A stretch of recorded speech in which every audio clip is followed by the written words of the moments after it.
All right. Let's get to work on 5.1. Let me fix this up.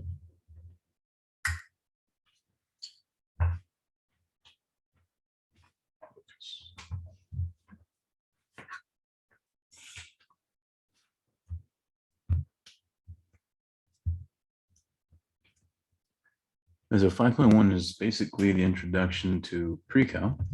So first, let's go over the unit circle. I'll be sure to send you a PDF file of that as well. So unit circle.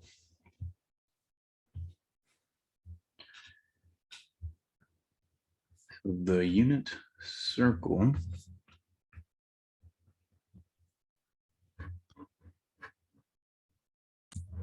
okay, so here's my attempt at drawing a unit circle. It's not very pretty, but whatever. So the unit circle is the circle of radius 1 centered at the origin. So meaning this is the origin, right? 0, 0 on the XY plane. So just a 2D-dimensional space, XY. This equation here is the equation of this circle. Again, pretend it's a circle. The starting point right here is 0 degrees, okay? So if we travel this direction, we have positive angles. If we travel this way, we have negative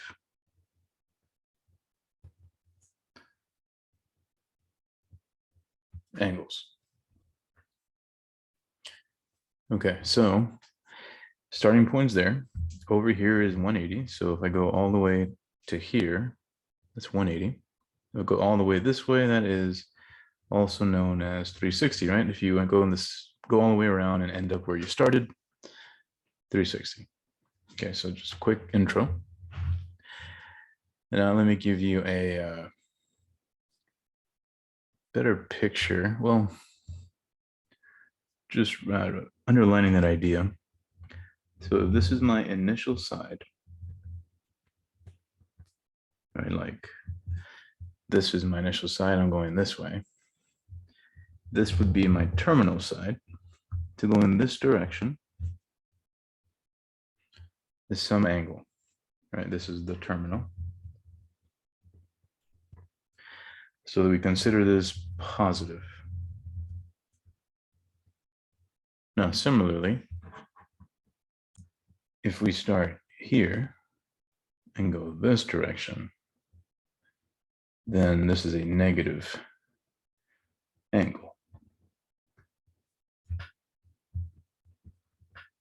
Okay. So the first few homework problems are going to be focused on also your, probably have one of these on your exam as well. Simple conversions. So if you've taken chemistry, this just is no big deal. Converting from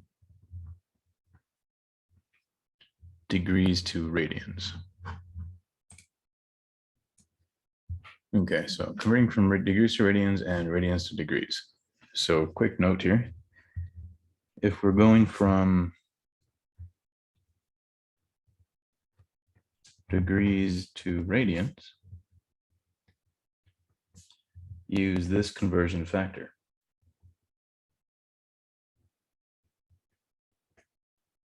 Pi over 180 degrees. Radians to degrees, use 180 over pi.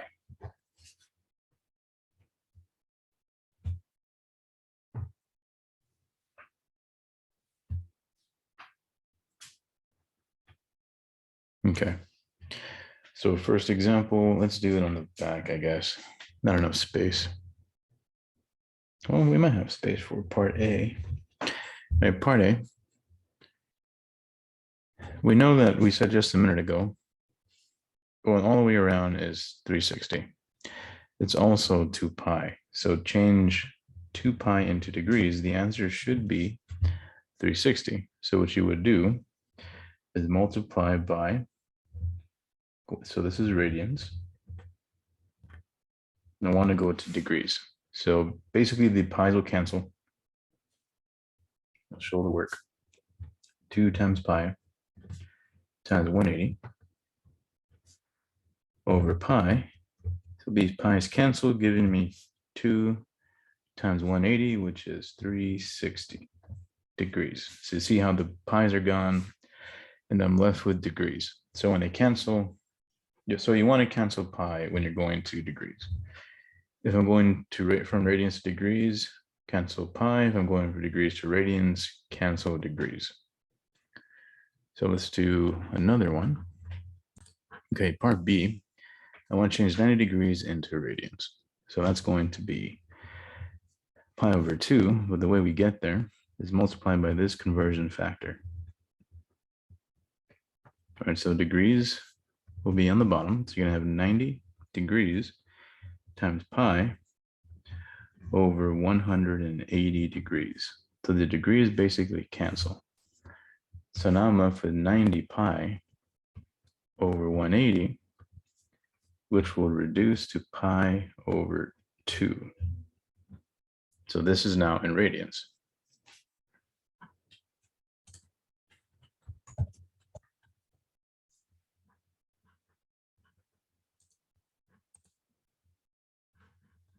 Share the screen to show you the unit circle.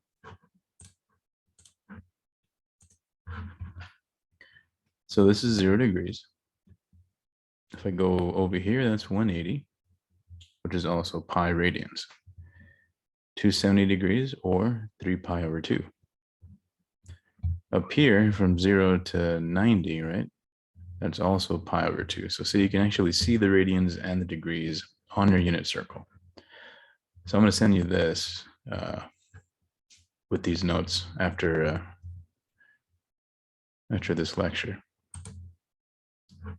Okay, so as you can see, 90 is in fact pi over 2, which we probably already knew by looking at the circle, but when you're converting weird numbers or just in general, this is the work you need to show. Okay, let's talk about reference angles now. So reference angle is always the smallest angle that you can make from the terminal side of an angle, meaning where it stops, right? And the distance to the x-axis. So it's pretty simple once you see it, and I'll draw you one in a minute. So basically, look at this angle here, right? I go all the way to 135. How much more distance until the x-axis? So if you subtract from 180, right? Because from here to here is 180. So 180 minus this chunk will give me this last chunk. And from here to here is 45 degrees more. So the red part is the reference angle. Over here, if I start here and I go all the way around until 210, so the distance from this terminal side all the way till the x-axis, right? The distance from, let's see if I can get a pen here. From here to here, right? That's what the reference angle is. Terminal side to the x-axis. So that distance would be basically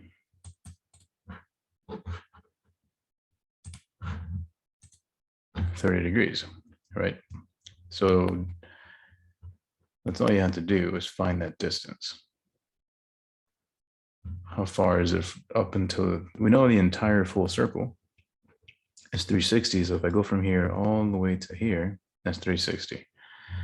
So I'm 60 degrees away from the x. So the reference would be 60. So that's what reference angle means. Now, if we look at the unit circle, all right, let's say I'm at this angle, 330. How far am I from the x-axis? That looks like 30 degrees, right? If I'm over here at 120, how far am I from the x-axis? Well, that's 60 degrees to here. So that's all the reference means. It's the distance to the x-axis wherever you stop. the reference angle will always be positive. Okay. Okay. Let's talk about terminal points. So basically all that they're asking on the homework when they ask about terminal points is where did you land? So if we have 3 pi, where is that? So let's look at the unit circle again. So we said that 1 pi is 180 degrees. So there's 1 pi right there, right? Going again, another 180 is 2 pi. So going again, 3 pi would get me back to here. So the terminal point of pi, the location, this is the same as pi on the circle, right? So what is the x and y point on the circle? That's going to be -1, 0. So let's look at the circle. So 1 pi, 2 pi, 3 pi. The point is -1, 0. That's what they want by terminal point. So negative pi would be going towards pi, but in the negative direction. So here's 0. Pi positive is this way. Negative pi would be this way. Turns out to be the same. So the point is going to be -1, 0. That's the x and y point they're asking about. Pi over 2 is 90 degrees. So there's pi over 2 up here. So if I go negative pi over 2, I'm down here. So the point is 0, -1.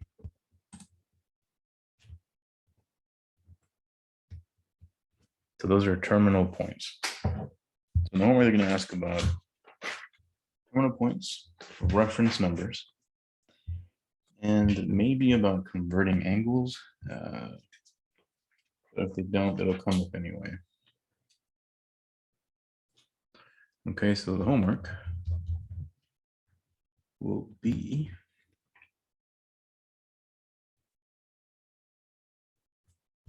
(23 through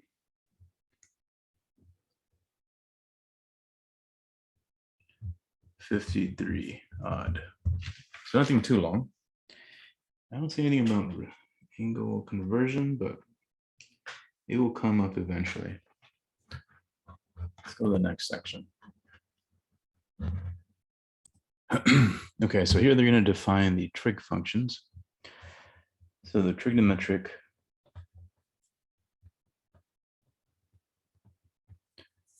functions of real numbers.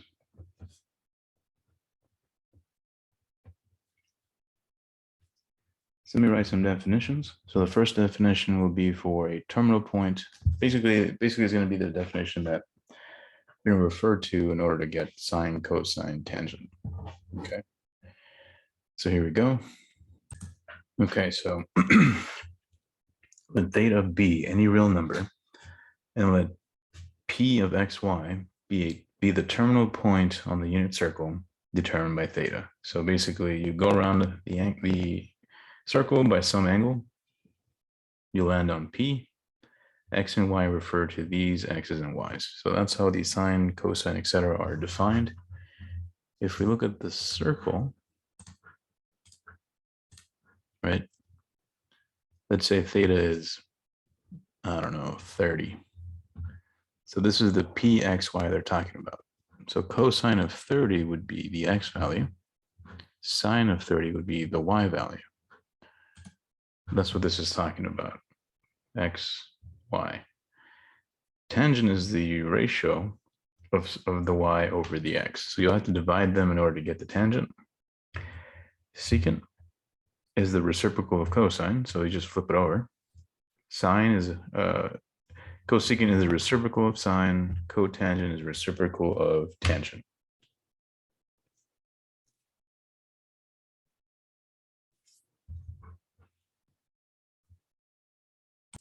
Okay, so let's do an example knowing that idea. So find the 6 trig functions given theta, the angle on the circle, pi over 3. So basically, what you're going to do is plug in the angle to every single one. And let's do cosine first.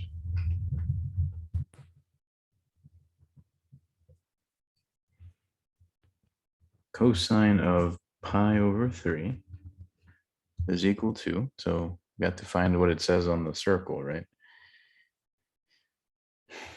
Let's see. So cosine is the x value. That's what this says.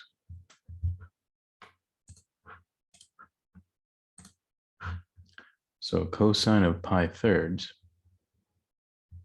is right here. The x value is 1/2. Oops. Pi thirds, yeah, it's right there, 1/2.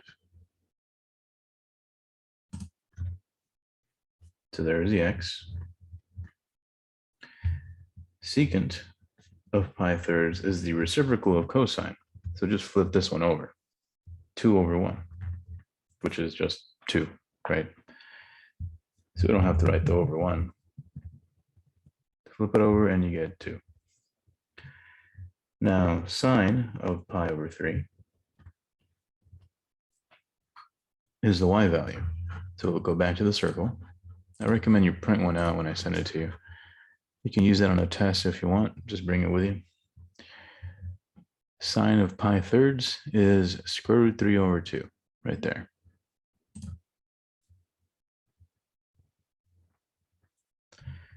Cosecant of pi over thirds, pi over 3, is going to be the reciprocal.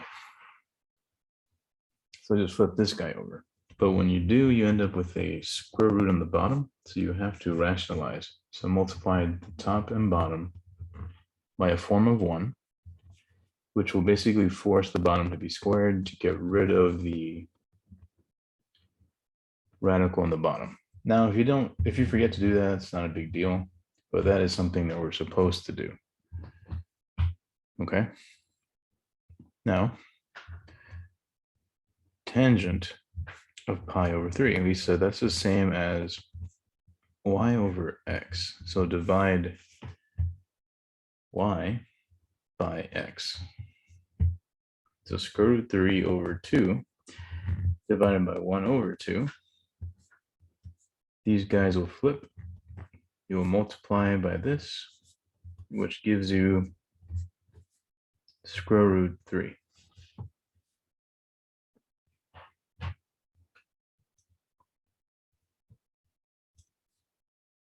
Okay.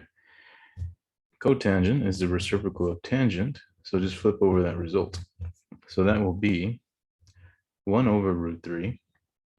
So rationalize this guy. That will give us root 3 over 3. So here is my 6 answers.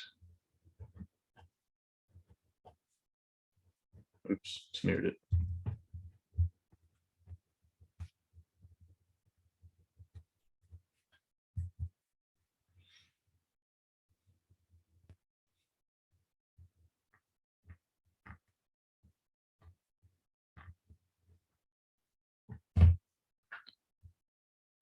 Okay.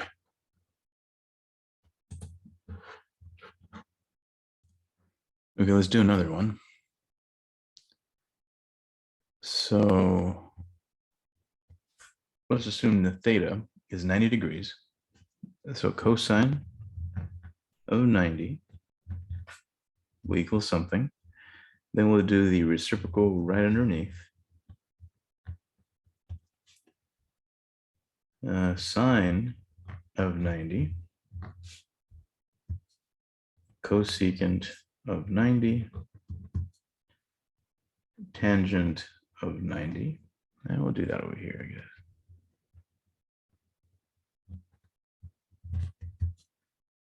And cotan. So let's look at our circle.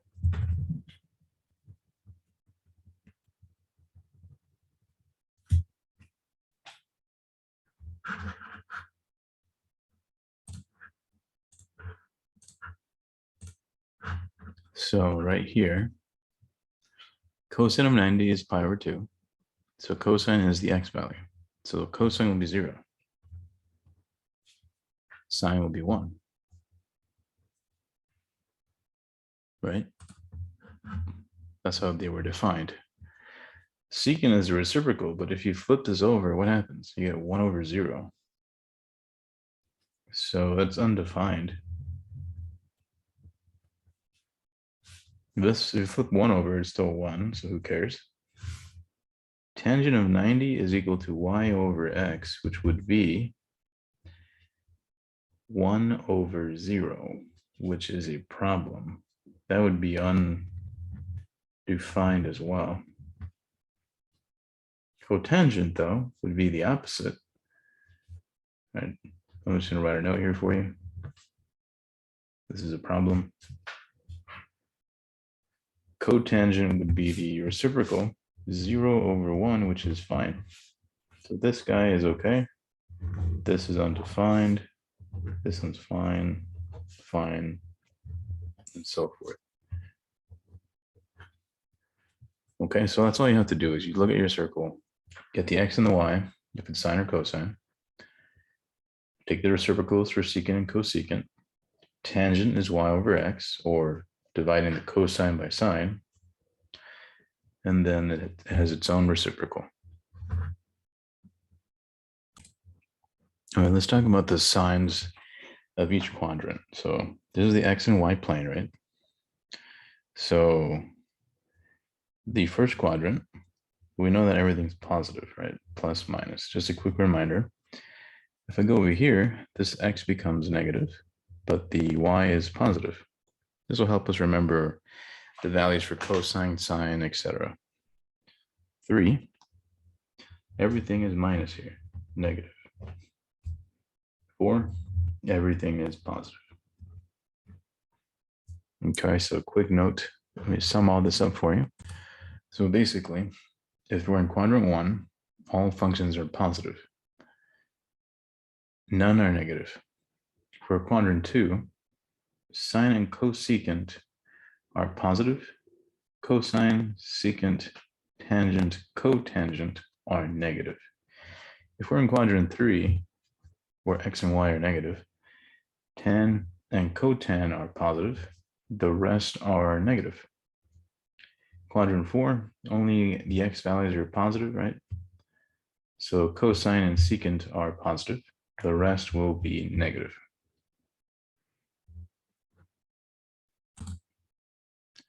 Okay, now let's talk about the domains.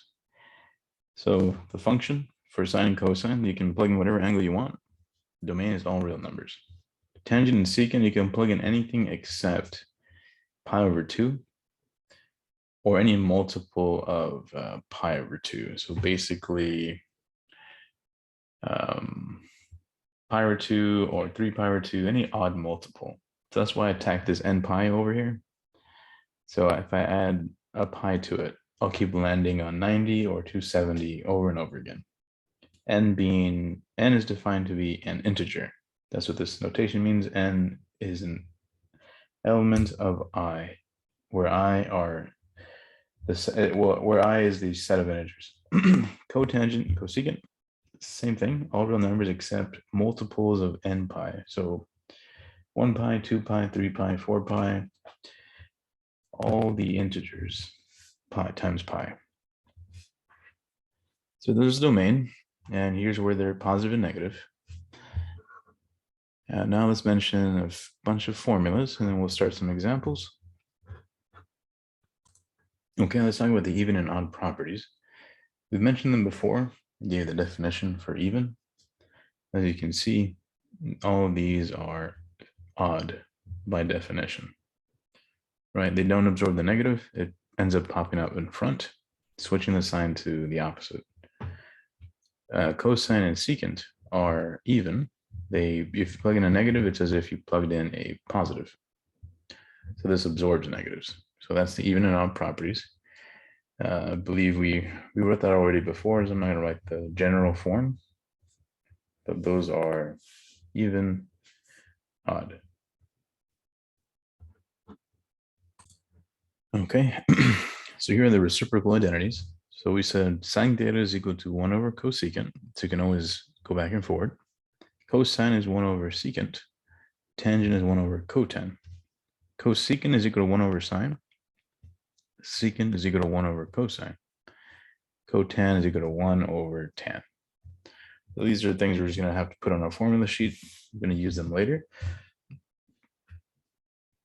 The Pythagorean identities are very important. I went ahead and solved for all 9 of them for you. They're actually all coming from this first one. Sine squared plus cosine squared equals 1. If you notice, if I subtract cosine over here, I get this one, right? I solve for sine. If you solve for cosine by subtracting sine over here, you get this one. So that's how you get the first 3. Well, that's how you get these 2. The first one is what you start with. Now, if you divide everything by cosine, you get cosine over cosine, which is 1.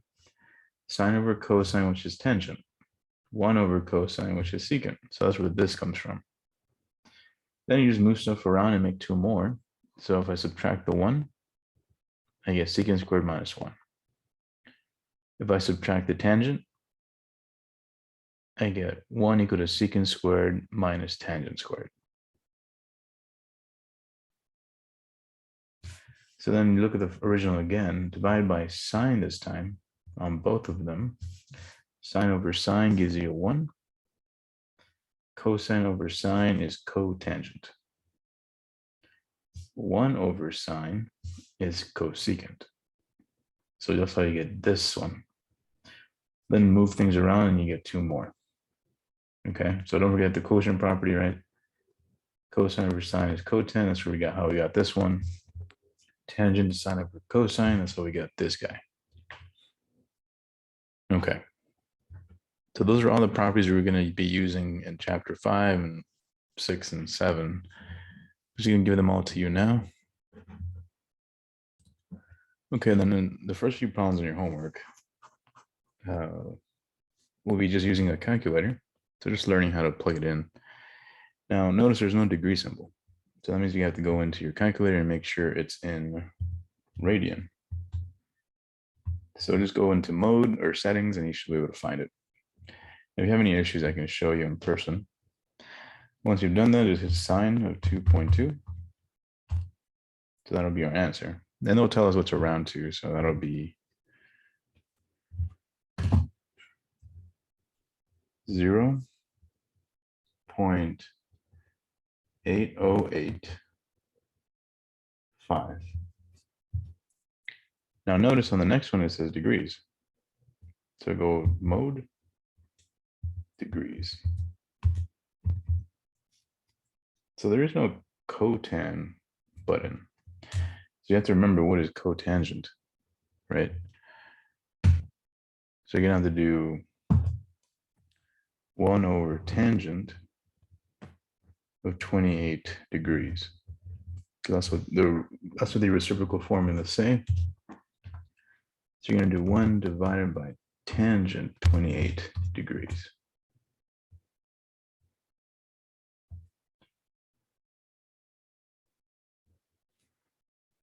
Oops, put a negative in front by accident. There we go. 1.8807.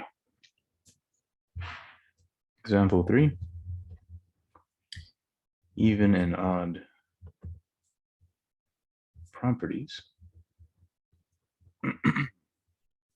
So part A, sine of negative pi over 6 is equal to, so the odd property says you can pull the negative out in front. So that'll give us negative sine of pi over 6. So then you just find the y value, right? Because sine is y value on the unit circle. So on the circle is going to tell you that this is actually a half. Let me show you real quick. So sine of pi 6 is 1/2. but this minus was already there, so you get negative half. B, cosine of negative 45 degrees. Now, cosine is even, so that's the same as just doing cosine of 45, so we don't have to worry about it. The calculator or the unit circle will tell us square root 2 over 2 for 45 degrees.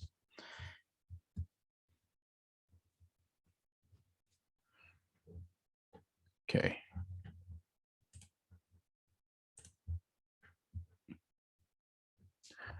Okay, last example for 5.2. Use the Pythagorean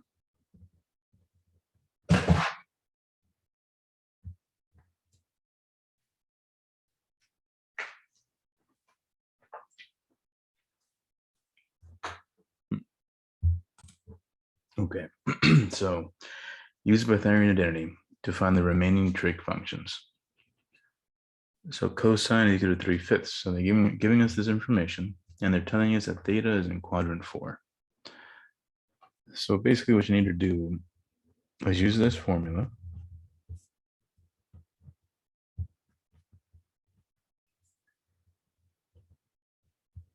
Plug in the 3/5 for cosine, but it's squared. So it'll be 3/5 squared.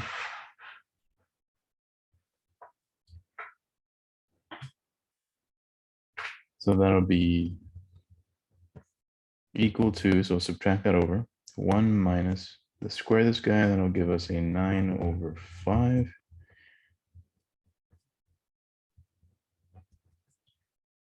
Get the common denominator, 1 minus 9/5, that's going to be,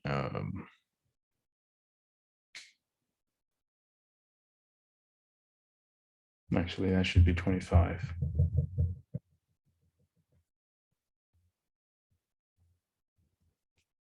This will be 25 over 25 minus 9 over 25, which gives us 16/25. So now square root both sides. And I have to tack on the plus or minus. So sine theta will equal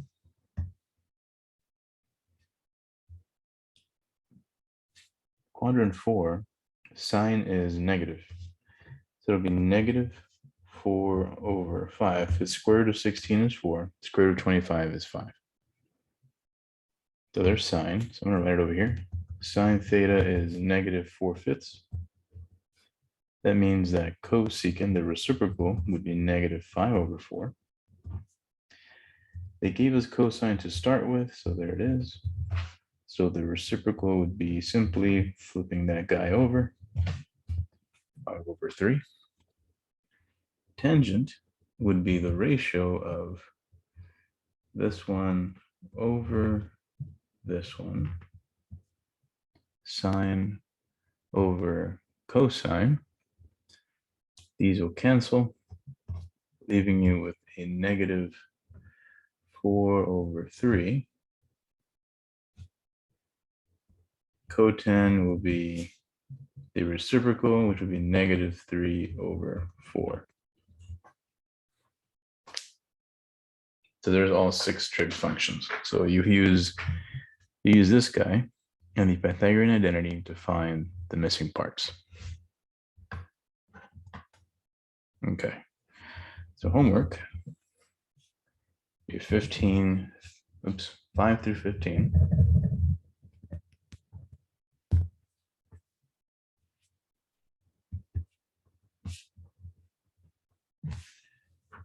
And let's see here. 5 through 15 odd, 53 through 65 odd, 23, 25, 27, 29. I'll post that in Canvas, and I'll post all these notes in Canvas, as well as the video and unit circle. I'll see you guys Monday.